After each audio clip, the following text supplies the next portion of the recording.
Krishna, Hare Hare, Hare Rama, Hare Rama, Rama Rama, Hare Hare.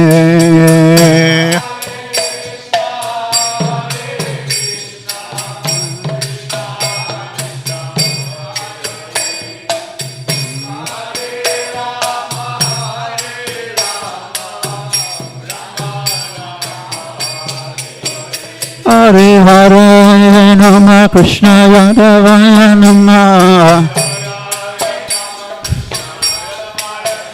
Hare Hare Nama Krishna Yadavaya Nama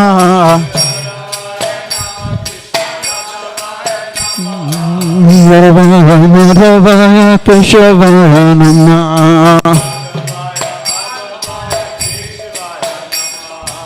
Varavaya Madhavaya Keshavaya Namah Gopal Govinda Sri Madhusudana Gopal Govinda Sri Madhusudana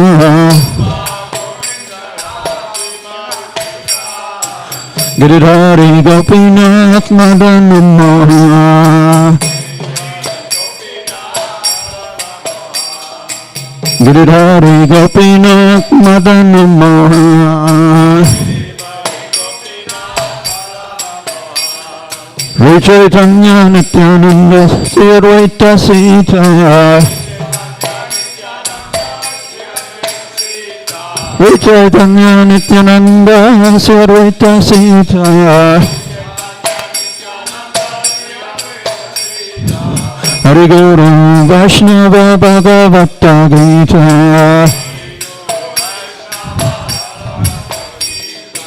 Hari Guru Vaishnava Bhagavata Gita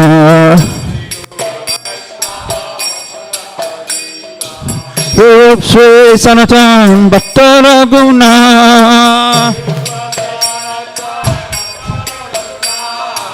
Rup Sri Sanatan Bhatta Raguna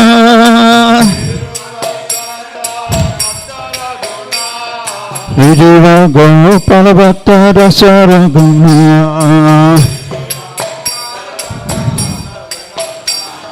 Vijiva Gopala Bhatta Dasa Raguna Oh, Hare Krishna, Krishna Krishna, Hare Hare, Hare Ram, Ram Ram, Hare Hare.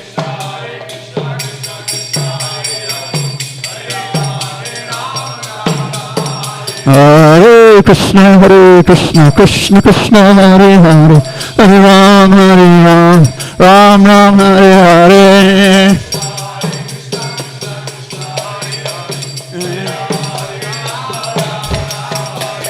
Hare Krishna, Krishna Krishna, Hare Hare, Hare Ram, Ram Ram, Hare Hare.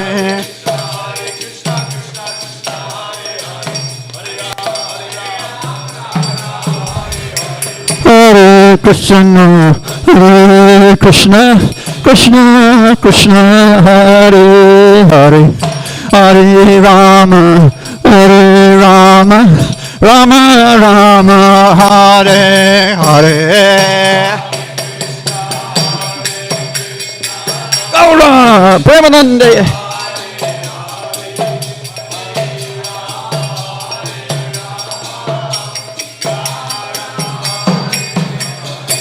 Hare Krishna,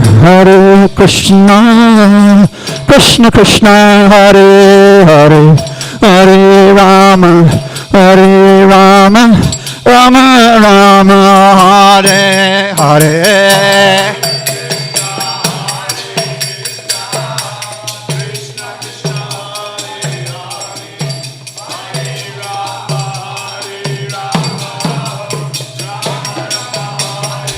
Hare Krishna, Krishna Krishna, Hare Hare, Hare Rama, Rama Rama, Hare Hare. Haribo!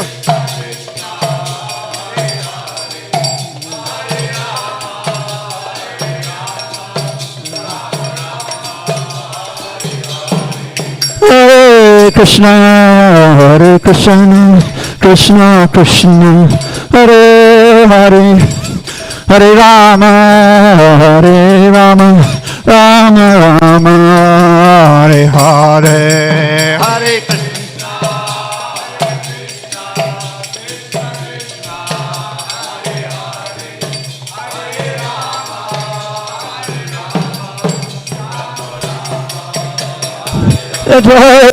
Haribo, Haribo, Haribo, Haribo.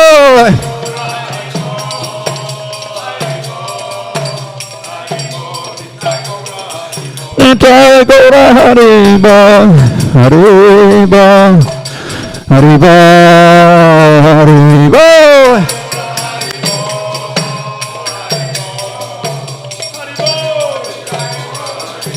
Jaya Jaya Prabhupada, Prabhupada, Prabhupada, Jai Prabhupada.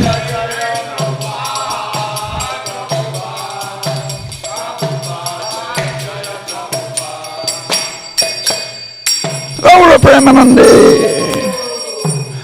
Om Vishnupad, Paramahamsa Parivaraja Kacharya. Astotara Sata Sri Srimad, His Divine Grace, Abhay. Chananadaminda Bhaktivedanta Swami Srila Prabhupada Ki. ISKCON BBT Founder Acharya Srila Prabhupada Ki. Jai Om Vishnupad Paramahamsa Parivaraja Acharya. Astotara Sata Sri Srimad Srila Bhaktivedanta Saraswati Thakur Prabhupada Ki. Shri Shri Gauranitai Ki. Shri Shri Radha Govardhana Dari Ki. Shri Shri Krishna Balaram Shri Giriraj Govardhana Ki.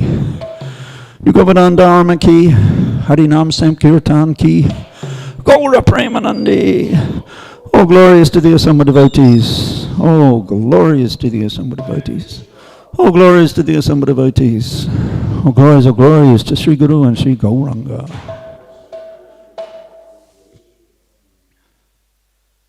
Let us sleep.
sentences, okay.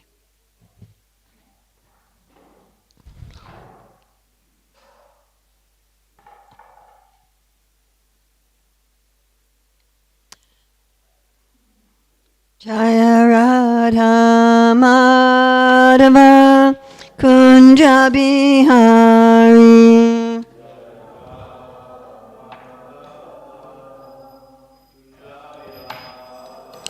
Jaya Radha Madhava Kunja Bihari.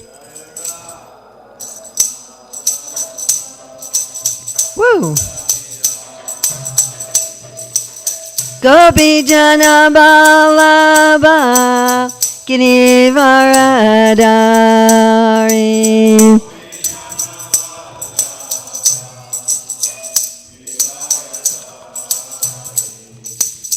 Gopi Jana Balaba Girivaradari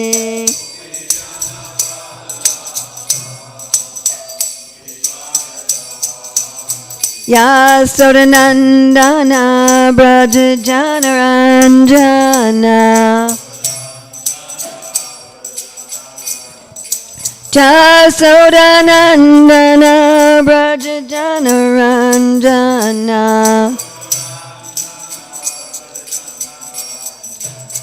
Yamuna Tiravanachari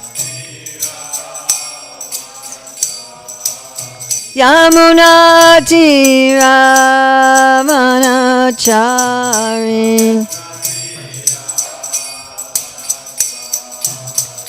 Jaya Radha Madhava Kunja Bihari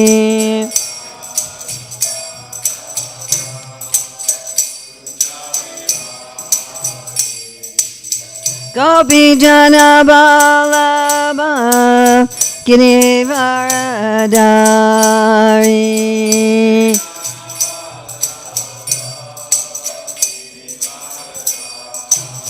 Yasodanandana Braja Janaranjana Yamuna Tiravanachari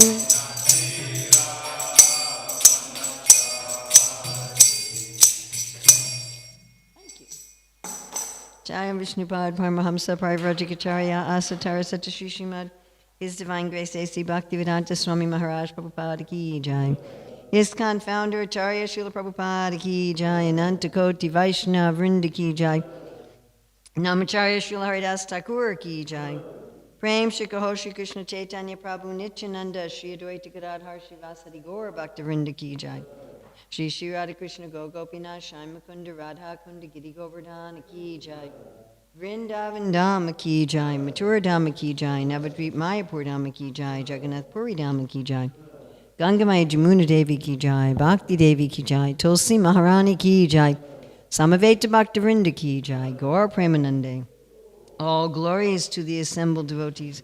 All glories to the assembled devotees. All glories to the assembled devotees. All glories to Sri Guru and Gauranga. All glories to Srila Prabhupada. Nama Om Vishnupadaya. Krishna Prasthaya Bhutale Srimate Bhaktivedanta Swami Niti Namane. Namaste Saraswati Deve Gauravani Pacharane. Nirvase Susunyavadi Paskatyade Satarane. Vandeham Sri Guru Sri Yuta Padakamalam. Shri Gurun Vaishnavamscha, Shri Rupam Sagrajatam Sahagana Raghunatam Vitam Stam Sajivam, Sadvaitam Sadvadutam Parijana Sahita Krishna Chaitanya Devam, Shri Radha Krishna Padam Sahagana Lalita Shri Vishakam Vishamcha, Panchakapati Bistyaki Pasindavye Bata Patitanam Pavanavyo Vaishnavevi Namo Namaha. So I just wanted to apologize to any of you who were expecting a real sadhu to give class today. I'm sorry, this was Mukunda Maharaj's day and he's not feeling well. And so they asked me to give class. So I'm a very poor substitute. And I'm sorry if you had other expectations and you want to leave, that's fine. Om Namo Bhagavate Vasudevaya. Om Namo Bhagavate Vasudevaya. Om Namo Bhagavate Vasudevaya. So we're reading from Srimad Bhagavatam, Canto 3, Chapter 23, Devahuti's Lamentation, Text 43. And it's June 19th, 2025 in New Govardhana, Australia. Prekshayitva bhuvo golam pratnyayavan swasamstaya bhavascharya mahayogi swashramaya navartata. Please chant.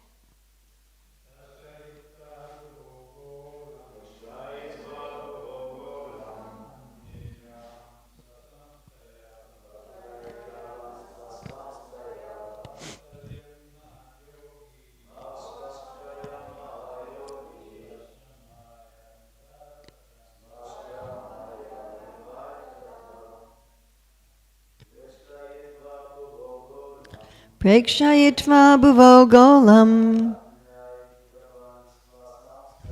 patnyayavan swasamstaya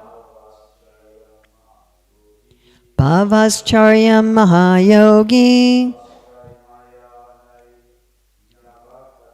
swastramaya navartata. Ladies?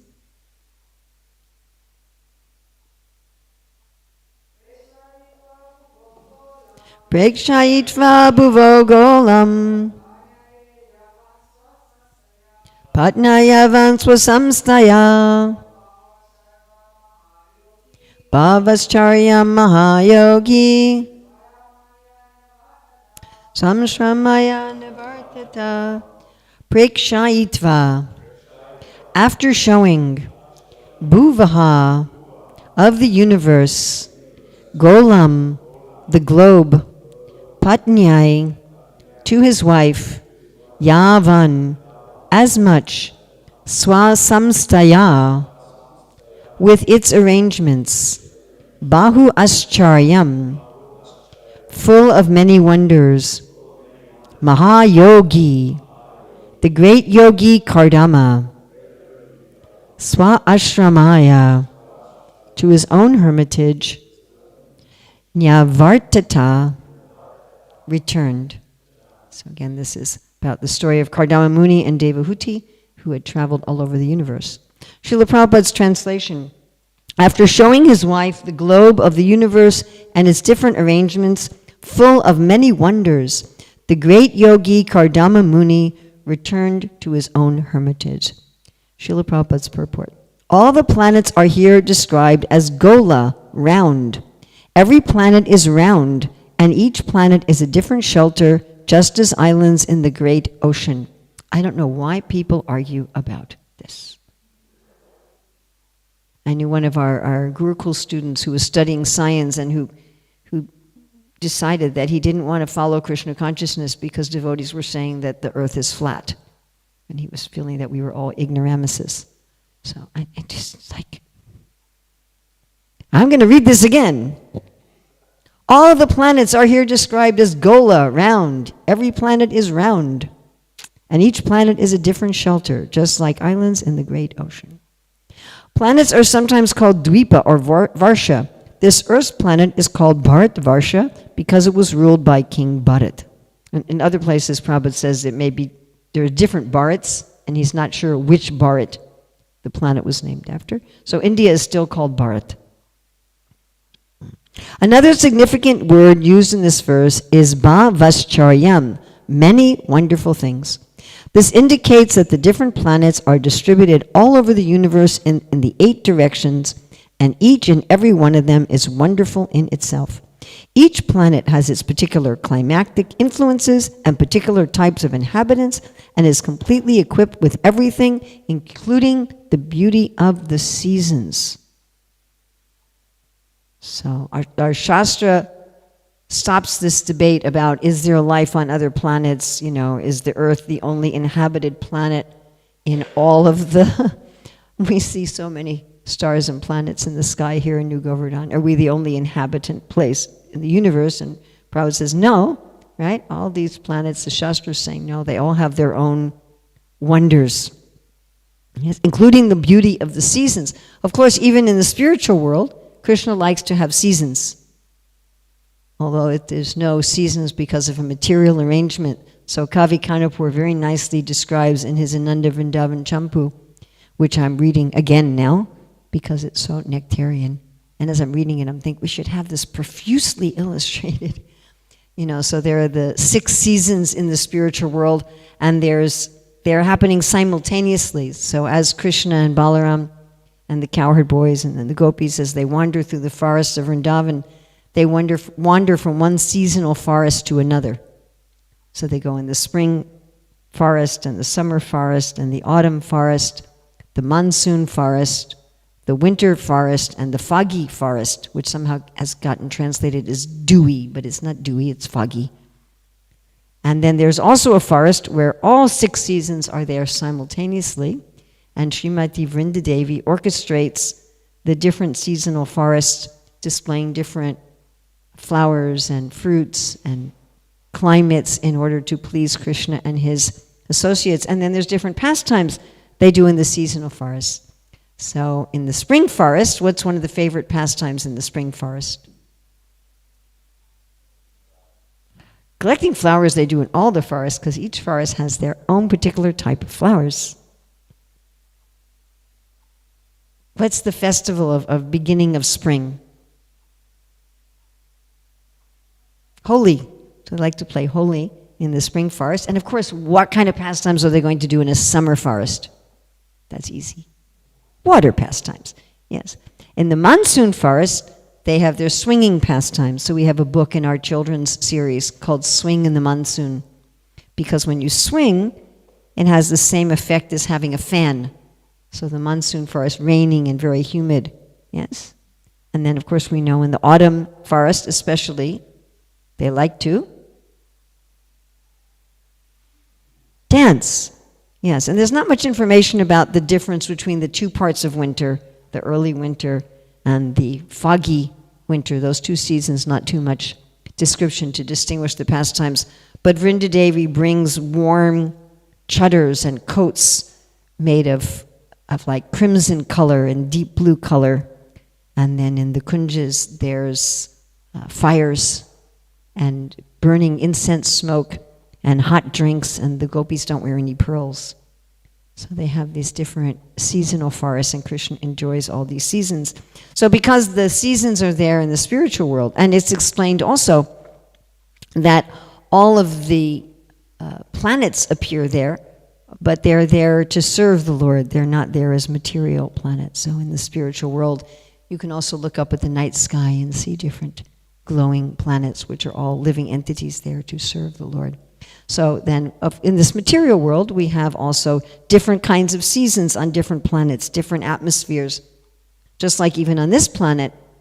So, I flew here from London where it was beginning spring, and I came here to where it's winter. Of course, London spring and New Govardhana winter is about the same. But, different things growing, different kinds of flowers, different kinds of trees, different kinds of animals. So many people come to Australia just to see your animals, all the weird animals that you have here. So on different planets, imagine how many kinds of weird animals there must be, and different sorts of entities. And that we're going on with the purport. In the Brahma Samhita 540, it is similarly stated, Vibhuti Binam. In each and every planet there are different opulences. It cannot be expected that one planet is exactly like another. By God's grace, by nature's law. Interesting, it always fascinates me that Srila Prabhupada equates nature's laws with God's laws. And here he's equating nature's law with God's grace. If we want to understand what is Krishna's desire, Krishna's law, Krishna's grace, we can look at how nature operates. So if we think that we're doing something that Krishna wants and it's in opposition to nature and biology and nature's law, we must be wrong. By God's grace, by nature's law, each and every planet is made differently and has different wonderful features. All such wonders were personally experienced by Kardama Muni while he traveled with his wife. Yet he could return again to his humble hermitage. So they were just sightseeing, but he was happy to live. Both of them were happy to live in a humble hermitage. He showed his princess wife that although he was living in the hermitage, he had the power to go everywhere and do anything by mystic yoga. That is the perfection of yoga. So, very important point here, that although Devahuti was a princess wife, she was born in royalty, she did not have the temperament of a princess. Her temperament was the same as that of her husband. So how do I know that? Because Kardama Muni asked the Lord, he said, I want a wife of the same temperament. The word there is sama. I want a wife who's going to be the same temperament. And when Lord Vishnu saw him, he said, I'm arranging for a wife who is of the same temperament. So we find throughout the Shastra the concept that all human beings, male and female, have different temperaments, which are generally divided into 4 categories. And the concept was that men and women should marry each other when they had a similar temperament. One reason for that is then you have a similar psychology, a similar set of values, a similar set of ethics. You'll understand each other. And another reason was that traditionally husband and wife worked in the same occupation.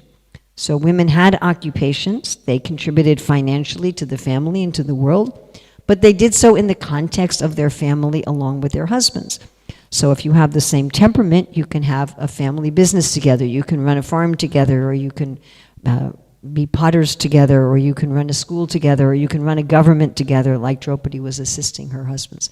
So both Kardama Muni and Devahuti were very satisfied to live in a humble hermitage. That is the perfection of yoga, going on with the purport, that is the perfection of yoga. One cannot become a perfect yogi simply by showing some sitting postures, nor by such sitting postures or so-called meditation can one become God, as is being advertised. So this is, Prabhupada's talking about situations he was running into both in India and in his Western preaching. Foolish persons are misled into believing that simply by some caricature of meditation and sitting postures, one can become God within 6 months. So there were actually advertisements that Srila Prabhupada saw in Philadelphia that said, Ravinda Sri Prabhu was talking about this, how it said, Buddha meditated and became God, and Krishna meditated and became God, and Jesus meditated and became God, and with our program, in 6 months, you too can meditate and become God. And there were these posters up all over Philadelphia. So Prabhupada is definitely thinking about that and writing this purport. There's one lecture where Prabhupada said the reason he didn't call his society the International Society for God Consciousness, which I always assumed was some Western consideration, but he said it because otherwise you'll bring so many gods. So it was coming from a Hindu perspective. He said, somebody will say, oh, this is a god, this is a god, this is a god. So I wanted to say Krishna consciousness, not God consciousness. Last paragraph to the purport. Here is the example of a perfect yogi. He could travel all over the universe. Similarly, there is a description of Durvasa Muni, who also traveled in space. Actually, the perfect yogi can do that. But even if one can travel all over the universe and show wonderful feats like Kardama Muni, he cannot be compared to the Supreme Personality of Godhead, whose power and inconceivable energy can never be attained by any conditioned or liberated soul. By the actions of Kardama Muni, we can understand that in spite of his immense power, he remained a devotee of the Lord. That is the real position of every living entity. So that's what I'm going to talk about today, this ending here. By the actions of Kardama Muni, we can understand that in spite of his immense mystic power, he remained a devotee of the Lord. That is the real position of every living entity. Prekshayitva bhuvo golam pyatnyayavan swasamstaya bhavascharayam mahayogi swasamaya navartita. After showing his wife the globe of the universe and its different arrangements, full of many wonders, the great yogi Kardama Muni returned to his own hermitage. So our real position is to be a humble devotee of the Lord. I mean, You know what it's like when we try to act as something that we're not, right? It's exhausting. If we try to pretend that we're greater than we are, or smarter than we are, or more competent than we are. Someone was talking to me the other day and said, well, the reason I'm hesitant to teach classes is what do I do when people ask me questions and I don't know the answer? And I said, well, you can just say, I don't know. You don't have to pretend that you know everything. It's exhausting. In this world, we're all trying to pretend that we're something that we're not. Ultimately, we're trying to pretend that we're the owner and the controller, that we have it together, right? Yeah? I've got my life together. I know what I'm doing. I can control the world. I've figured out how the world works. But the fact is that that's not true. None of us have it all figured out, as Krishna shows us over and over again, isn't it? We think we have it all figured out, and then he's like, oh, you actually don't. We think we're the controller, and we're not. We think we're some big enjoyer of everything, and we're not. So it's such a relief to just be a little insignificant devotee. It's such a relief. It's so joy. Humility is joy. So we find so many living entities, they're trying to amass power and control so that they can be the enjoyers of the world, up to having this kind of mystic power. Let's travel to all the planets. Let's be able to enjoy every kind of atmosphere. Now, if someone who's a devotee, if someone says, I want to surrender to Krishna, but they're still holding on to this enjoyment spirit, Krishna may take away their opulences to break this enjoying spirit. But the real glory is when somebody can have power and opulence, like Kardama Muni, and still stay a devotee. So that's actually the real mercy of the Lord. So we have so many examples of materialistic persons in the Shastra who try to amass power and opulence and mystic power so that they can imagine that they become God, as Prabhupada talks about this purport. So can you think of some personalities like that in the Shastra? Hiranyakashipu. So he epitomizes this mentality. His benedictions, putting aside the benedictions that he couldn't be killed this way, that way, the other way, what were some of his other benedictions? Beside the I can't be killed this way, that way.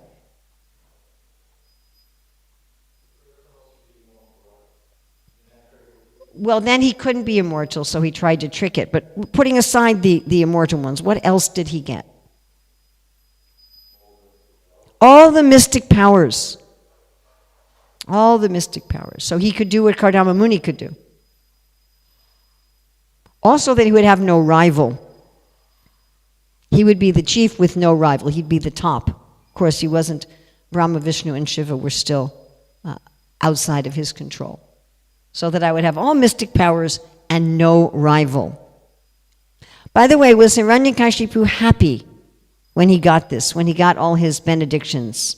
I can't be killed this way, that way, the other way, day, night, inside, outside, up, down, weapons, not weapons, living, not living. I'll have no rival, and I have all mystic powers. It seems like if we got that, we would be happy, doesn't it? I mean, it does. If someone said to me, okay, Urmila, today you can have all the mystic powers, I'd go, whoa. That's pretty far out. Was he happy? No, he wasn't happy. He was not happy. There are two symptoms given in the Bhagavatam that he was not happy. One is that he was always intoxicated. Happy people are not always intoxicated. In fact, happy people don't need to get intoxicated at all. Correct? What to speak of always being intoxicated. And he was also yelling at the demigods for no reason. That's a prime symptom of an unhappy person. I'm sure we have in our own experience. When is it that we snap at people unnecessarily? If we're sick, if we're tired, if we're stressed in some way. Am I correct? Right? If you're exhausted and you're hungry and you're thirsty and you've had a really hard day, so you may get irritated at people over nothing that you normally wouldn't respond to. Do we all have this experience? Everyone has this experience? Anyone here who's not human? So if we're constantly, have you ever met somebody who's constantly snapping at people over nothing and little things? Like all the time? Yeah. And you can immediately understand this is not a happy person. Something's wrong. So Hiranyakashipu got all this, and he still wasn't happy. Amazing, huh? Somebody else from the Shastra who was trying to do this.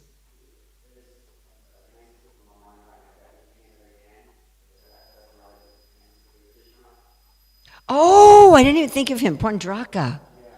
Yeah, that's such a cool story, Pandraka. It said that he had like 2 artificial arms. I don't know, whenever I think of that, I get like a mental picture from these chintzy Hindi movies of Mahabharata, where they have these, really, like paper mache arms and, colored aluminum crowns and things like that. He's like, I'm God. Didn't work out very well for him. He said, Krishna, give me your name and your weapons. And Krishna's like, I'll give you my weapon. Someone else in the Shastra.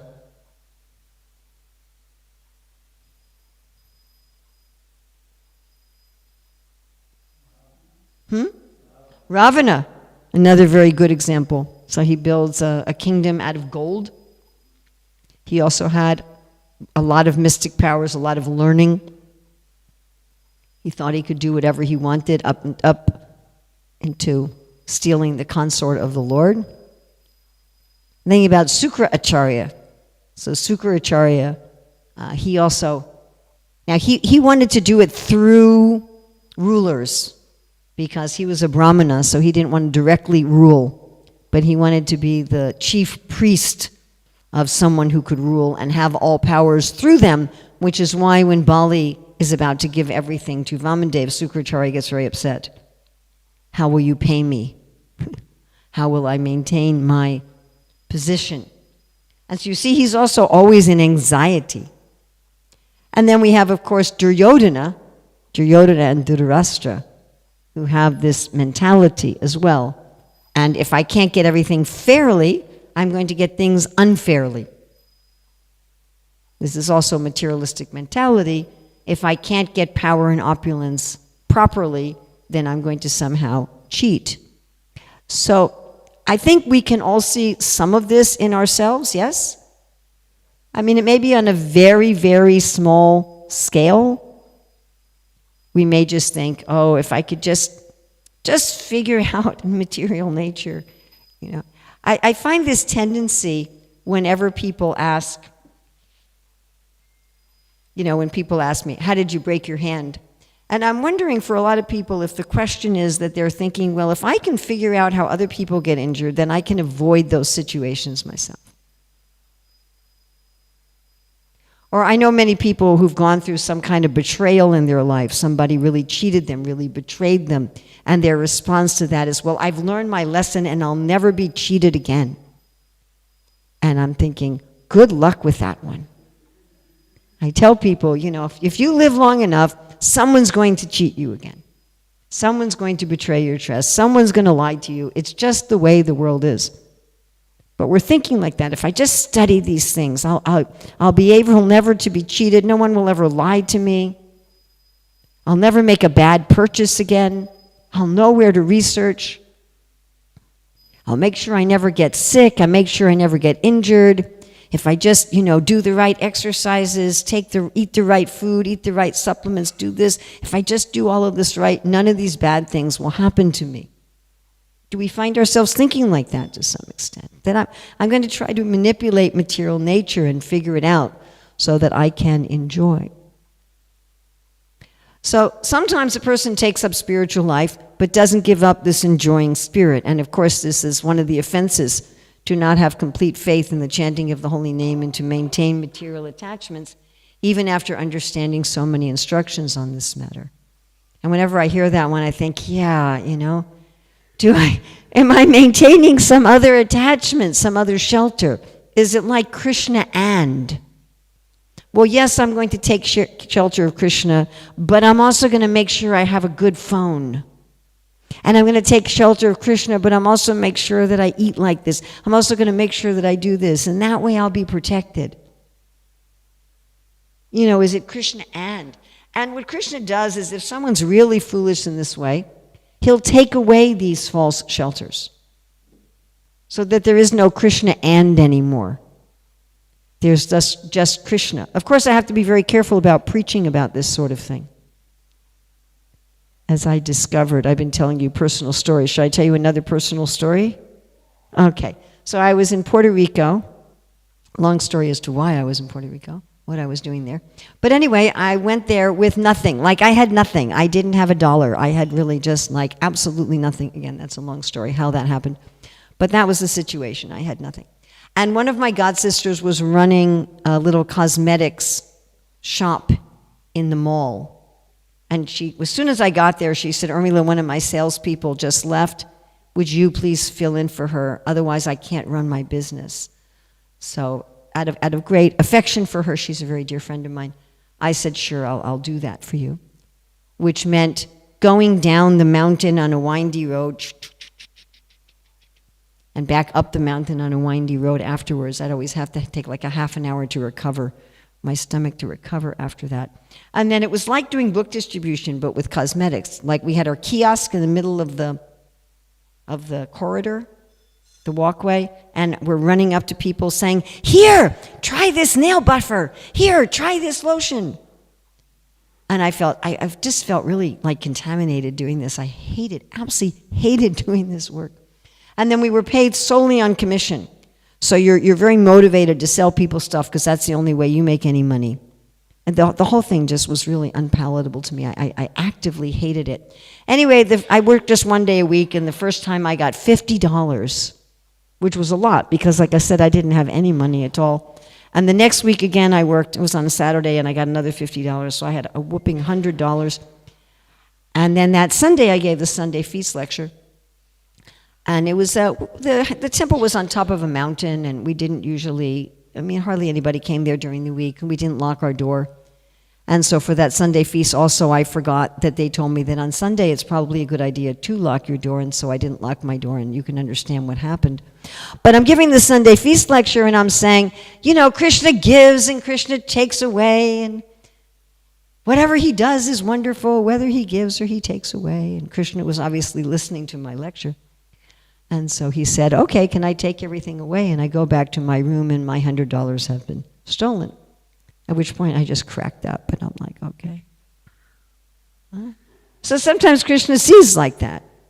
If someone's thinking, my husband is my shelter, then your husband dies, or he betrays you, or something happens, and you don't have a husband anymore. Or my children are my shelter, or my money is my shelter.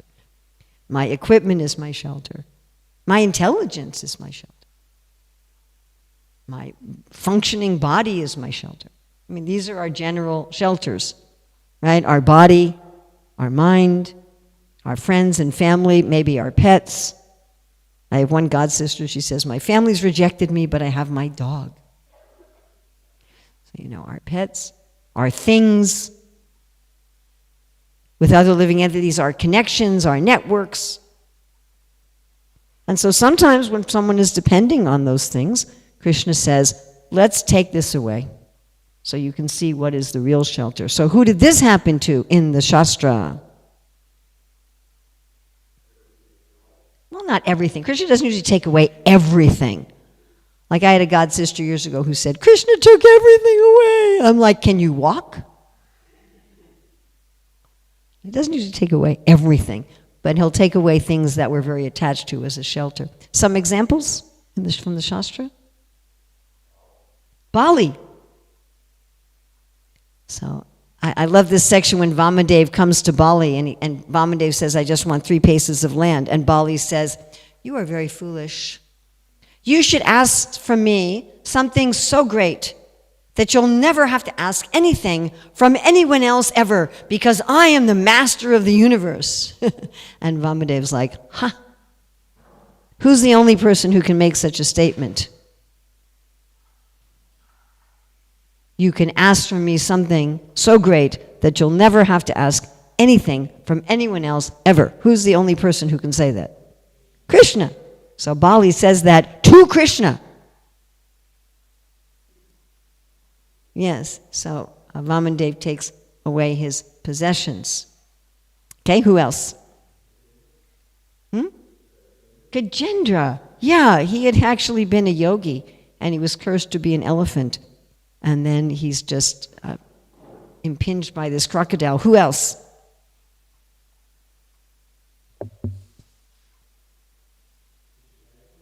Chitraketu. Yes. And this happens to Chitraketu twice. So first he loses his only child and a bunch of his queens who had poisoned the child. And then he starts traveling all over the universe with his ladies' Sankirtan party. He had all these women, Vijayadhara women, and they were doing Sankirtan all over the universe. And then he lost that, and he became Vitrasura. Yeah, so he lost all of his prestige, all of his beauty, all of his influence. Yes. Anybody else? King Yayati. Yes.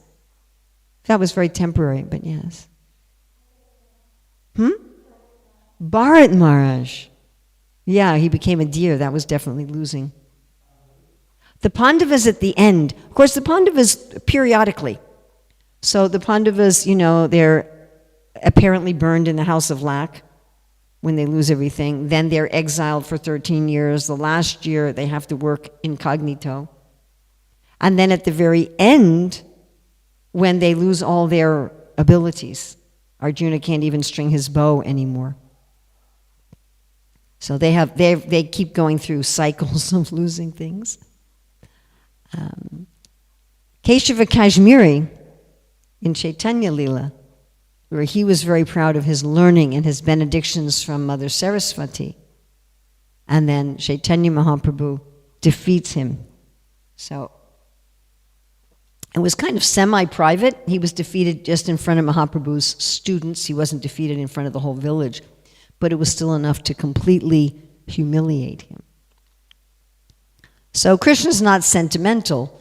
And if we're trying to be little Hiranyakashipus in our own way while chanting Hare Krishna, then he may say, okay, let's remove some false shelter that you're holding on to so that you see what is the real shelter. And I'm sure we've all experienced this too, yes? That things that we're attached to, that we're holding on to, that we think are going to make us enjoyers of the world, that Krishna either shakes it really hard or removes it in some way. Now, the real glory is what we're looking at here with Kardama Muni. The real glory is you've got everything. Kardama Muni had all mystic powers. He could do anything that Hiranyakashipu wanted to do. But as Prabhupada says at the end of the purport, but he stays a devotee. His devotion to Krishna is not shaken by all of his opulence and all of his enjoyment. He's having so much material enjoyment, but he's happy. He's happy to have that enjoyment in service, and he's happy to live in his hermitage in service. It doesn't matter to him. And his mood is that of a humble servant. So can we think of some personalities who had great opulences of one kind or another, or great power, great learning, and still remained as humble devotees? Ambarish Maharaj. And Prabhupada will talk about how he was this great king. He had so much power, so much influence, but still he was always a humble devotee. Rupa and Sanatan. Oh, I like that example. Rupa and Sanatan, yes. So they were very influential ministers in a very influential government, but still they were always just humble devotees. Their mood was that of service. And they only took that position of ministers to be of service, to protect the Vaishnavas. King Priyavata. Oh, that's also a nice example. So King Priyavata was a renunciate, and then because Lord Brahma asked him, he took up rulership, he got married, he became a great king, but he always remained in this mood of a surrendered devotee, and as soon as he could hand over the responsibilities to someone else, he again went to renunciation. King Prataparudra, yes, of course, Lord Chaitanya externally didn't want to meet with him because he said sannyasis shouldn't meet with wealthy, influential people. The sannyasi will be criticized like that. Of course, Prabhupada met with wealthy, influential people for preaching purposes. It was a little different mentality. But King Prataparudra, he never stopped being a great devotee of the Lord.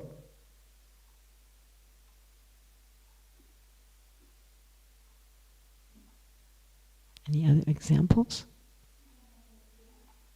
Shivananda Sain, yeah, he was also very wealthy, very influential, and he used his wealth and influence to serve the devotees. Can you think of someone in Chaitanya Leela who looked like a big materialist and wasn't? Pundarik Vijayanidhi. So when Gadadhar Pandit saw him, he said, oh, here's a big sense enjoyer. And as soon as who else was there? Mukunda. As soon as Mukunda recited that verse about Putana, then Pundarik Vijayanidhi, he couldn't contain his ecstasy. Thinking a lot about Prahlad Maharaj. You know, Lord Nrsingadev says, I want you now to rule the demons, but to rule the demons as a devotee. And I thought of one example from Bhagavatam, and I know for sure, that this was also explained like this in Krishna book, but the posthumous edition of Krishna book doesn't have all this in it, so I had to go to the Bhagavatam verses. So this is Bhagavatam 10, Canto 10, chapter 41, starting with verse 42. So pleased with the weaver, this is in Mathura, pleased with the weaver, the Supreme Lord Krishna blessed him that after death he would achieve the liberation of attaining a form like the Lord's, and that while in this world he would enjoy supreme opulence, physical strength, influence, memory, and sensory vigor. So, you know, after Krishna kills the washerman, then there's this weaver or tailor who takes, and in the Bhagavatam it says weaver, but Prabhupada calls him a tailor, and he must have been a tailor. Weaver doesn't make any sense. So after Krishna and Balaram get these cloths from the washerman, then they give them to a tailor who fashions them into garments for the Lord. And so the Lord says, you can go back to Godhead, and also you're going to enjoy the opulences of the world without being distracted. So a little later, Krishna and Balaram go to Sudama, not the cowherd boy Sudama. Anyone remembers what Sudama's job was? Garlands. He was a garland maker. I was looking in my research for this for people in each of the Varnas, because I was thinking if you look at the Bhagavatam, you're mostly going to find Kshatriyas. Right? Gopi Pranadhana Prabhu used to say that Bhagavatam's full of Kshatriyas because they're very interesting. So I wanted to look at some other Varnas. So here we're looking at people in the field of artistry, the tailor or weaver, and the garland maker. So the two lords then went to the house of the garland maker Sudama. They offered the surrendered Sudama, who was bowing down before them, whatever benedictions he wanted. Sudama chose unshakable devotion for Krishna, the supreme soul of all existence, friendship with his devotees, and transcendental compassion for all living entities. See, I want devotion to the Lord, I want to be friends with the devotees, and I want to be compassionate to all living entities. So Krishna gave Sudama those benedictions, but he also gave him strength, long life, fame, beauty, and ever-increasing prosperity for his family. So again, this was somebody who could have all these material benedictions, all these material opulences. Actually, Prabhupada says when one gets opulences from the Lord, they're not actually material. And also be a devotee. So another example that I thought of from Chaitanya Leela, this is from Adi 1051 purport, is Murari Gupta. Murari Gupta worked as a physician. It says Murari Gupta could treat both bodily and spiritual diseases because he was a physician by profession and a great devotee of the Lord in terms of spiritual advancement. This is an example of service to humanity, Srila Prabhupada says. So here we have someone who on the external level was very learned, very capable, very qualified, and at the same time a humble devotee. So, looking for someone in the field of resources, one of the most famous persons there is Datta. Datta in Krishna Lila is one of the cowherd boys. He's a great devotee of Lord Nityananda, and he's mostly explained in Adi 11:41. So there in the purport, Prabhupada explains that Nityananda Prabhu, after staying for some time in Kadadaha, came to Saptagram and stayed in the house of Udarana Datta. The Suvarnaka Vanik community to which Udarana Datta belonged was actually a Vaishnava community. Its members were bankers and gold merchants. Suvarna means gold and Vanik means merchant. So here we have these various examples. We have, of course, in a more modern time, Srila Bhaktivinoda Thakur, who was a magistrate, very well respected, had a lot of power and influence in his community, and also a very surrendered devotee. And we could think of so many examples, and I'm sure we can think of so many examples in our modern Hare Krishna movement. So the real glory is when the devotee can have power, they can have opulence, they can have abilities, but they stay a devotee. And then it's understood that this power, this opulence, and this abilities is not the result of karma. It's a result of the Lord's grace. So I remember once, I don't remember what I was talking about, what the topic of my class was, but it was a Sunday feast class, and one of the guests said, "Can't we have both material enjoyment and Krishna consciousness?" And my answer is yes, but not if you want to be a materialistic enjoyer. Not if you want to be a materialistic enjoyer. Because as soon as we're conscious of Krishna, we can no longer try to enjoy his world separately from him. It's not possible. You cannot try to exploit somebody who you actually love. Those two things are incompatible. So if you want to be an exploiter, you have to not really be aware of the presence of God or our loving relationship with him. But yes, just like in the spiritual world, there's all spiritual opulences that are beyond our conception. That anyone who has full love for Krishna has full opulences. And in the higher planets of this universe, the more you're a devotee, the more you have access to opulence and power. But the devotee always stays a devotee. So how do we do that? To always remember, Bhaktiram Yakatapasam Sarvaloka Maheshwaram. Krishna is the enjoyer of whatever I have. I don't have my paraphernalia as my shelter. I have my paraphernalia as my equipment for service. I don't have my body and mind as my shelter, but I have them as my equipment for service. I don't have my family and friends and network as my shelter, but I have them as people I can serve for Krishna. And however Krishna empowers me, it's so I can do some nice service for him. Like Srila Prabhupada sending Tamal Krishna Maharaj to Mayapur to secure the property and giving him the money to do so. It's not my money, it's Krishna's money that's given to me so that I can do some service for him. Whatever I have, a bicycle, a car, or a computer, or whatever I have, a phone, whatever physical ability I have, it's so I can do service for Krishna. But Krishna also wants to give his devotee enjoyment. We've been talking about this with people. They're saying, am I allowed to be happy? And my question is always, what kind of God are you serving? Why do you want to serve a God who wants you to suffer? What kind of a mentality is this? Why would you want to spend all of eternity with some all-powerful being who doesn't desire your happiness? If you're a good employer, will you pay your employees nicely? Will you be happy to see your employees flourishing? Yes? Yeah. So Krishna is the best employer. Prabhupada says the servant enjoys practically on the level of the master. As I've been saying the last few days, Krishna is not envious. He doesn't have the mood of, I need to have more than you. We can never independently have the power of Krishna, but with Krishna, Krishna is like, yes, please be happy. Sri Chaitanya Mahaprabhu would serve out to the devotees the particular type of prasadam that they each liked. That's Krishna's mood. Krishna wants us to be in our own place. We've been talking a lot about Varnashram. Krishna wants us to be in our own place, not just because that's the place where we're going to be most effective in doing service, but also because that's the place that we're going to feel the most satisfaction. Krishna wants us to be happy and satisfied in his service. Srila Prabhupada wants us to be happy and satisfied. He said, chant Hare Krishna and be what? Miserable?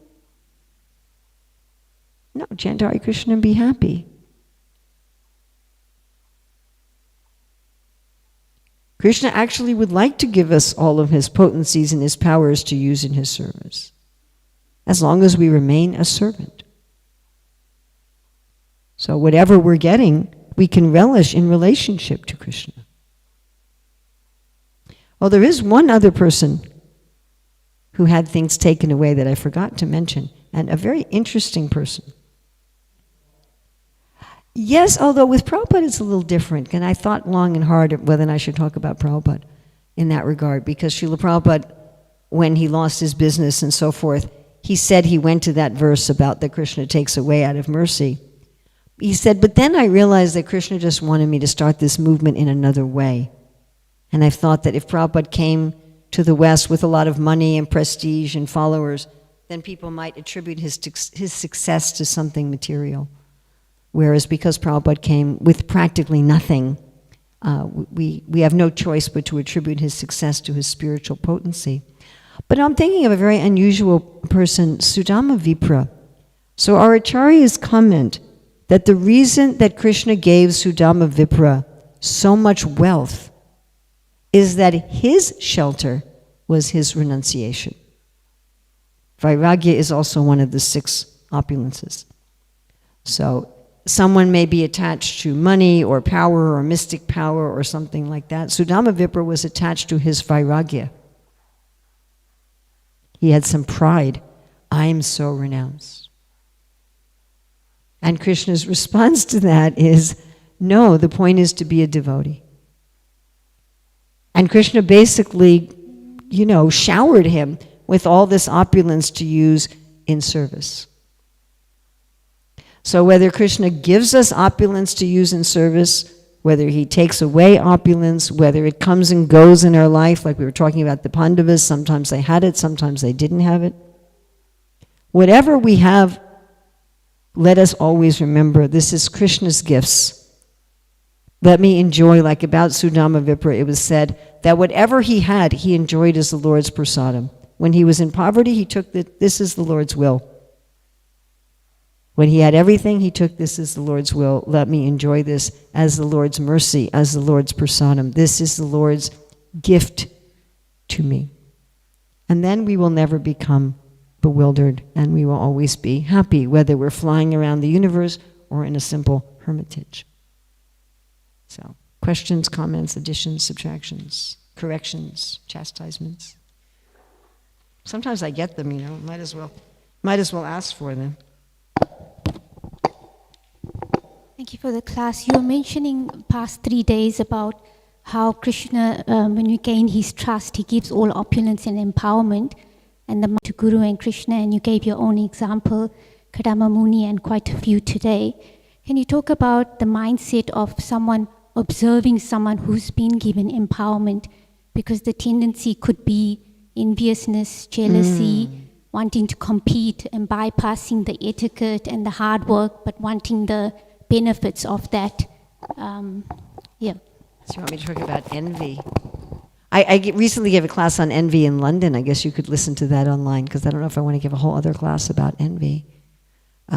But the mood of the devotee should be, there should be some competition, but it should be inspired competition, not envious competition. So if I see, Krishna's empowered this devotee, it's fine to think, let me also become empowered by Krishna. What we want to avoid is criticizing that person and saying, that person's attached. They're just functioning on the platform of ego. That's what we want to avoid. We want to say, how wonderful, Krishna's empowered that devotee. Maybe I could get empowered too. Maybe I could do something wonderful for Krishna. I might never do anything as wonderful as that devotee. Like I see Shiva Ram Maharaj's beautiful books, and I think, wow, amazing that he can produce such beautiful books. I think there's no way I'm ever going to be able to produce as many books or as beautiful a books before I leave this body. But let me do some books. Maybe I can do some kind of books. So like that. Should be something like that. Oh, look what somebody cooked for Krishna. I don't know if I can ever cook anything that wonderful for Krishna, but maybe Krishna can empower me to cook something nice for him. So that kind of competition is wanted. Prabhupada says competition gives life. Shouldn't be afraid of competition. But envy is I'm trying to tear somebody else down. Envy means I don't want anyone to have anything as good or better than I have.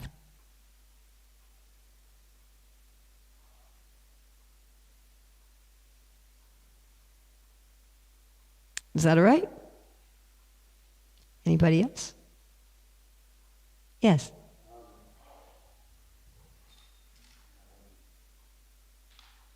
Oh, Sajani, you look like you belong in the brahmachari ashram with your socks.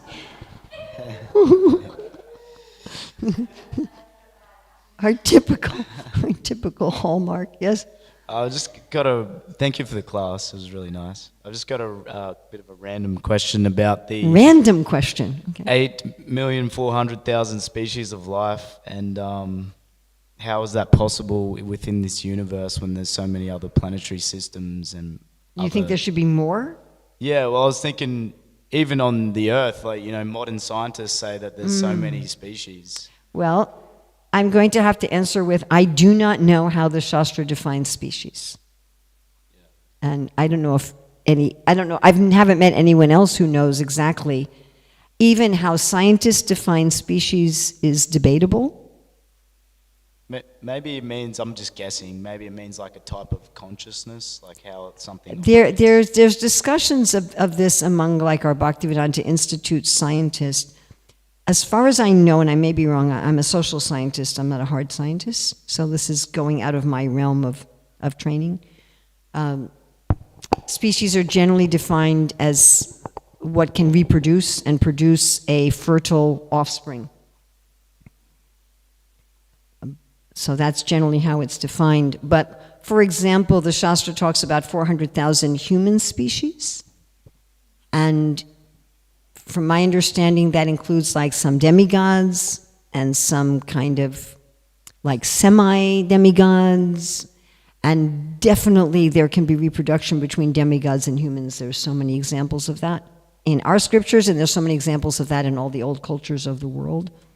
There can even be reproduction between humans and some of these lower, I don't want them to hear me and get offended, but so I don't know if I should say lower, but like the nature spirits, which are sort of some sort of human species.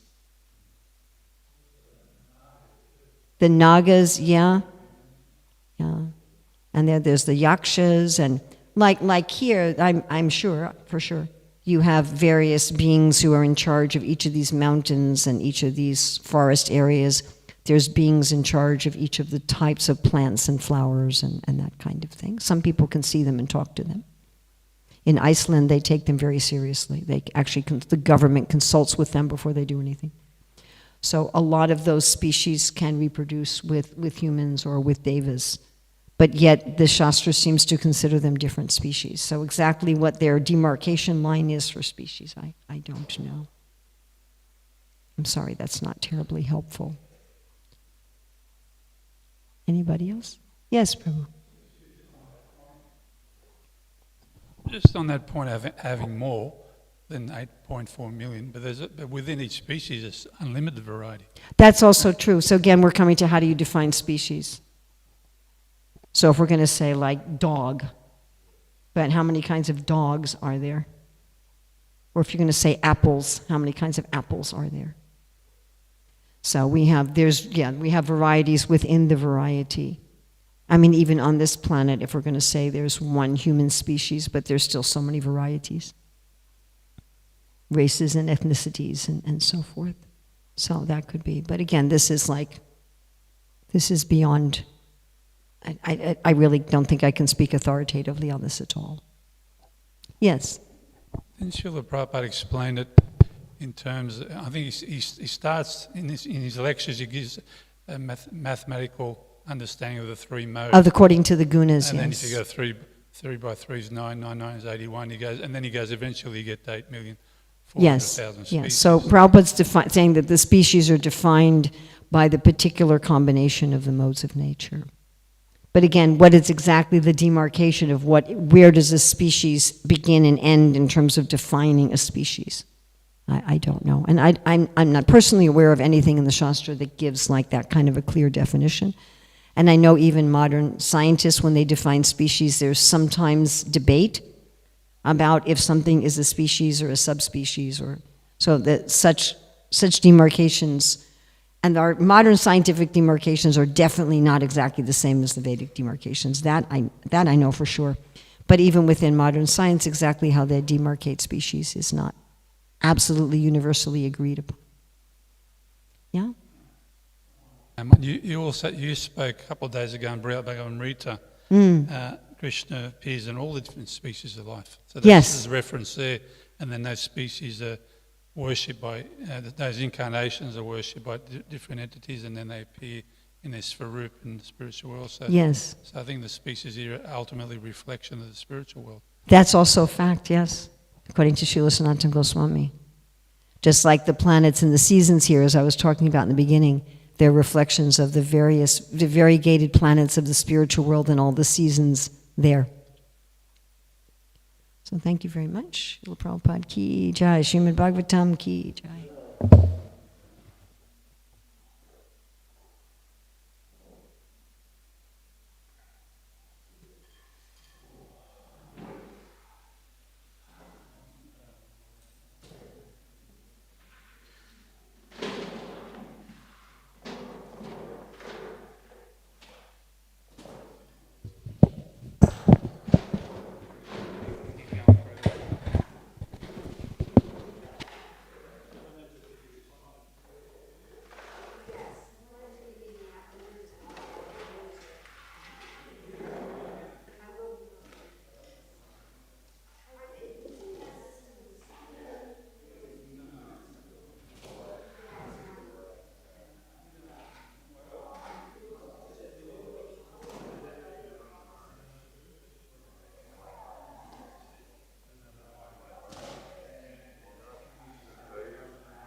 Hare Krishna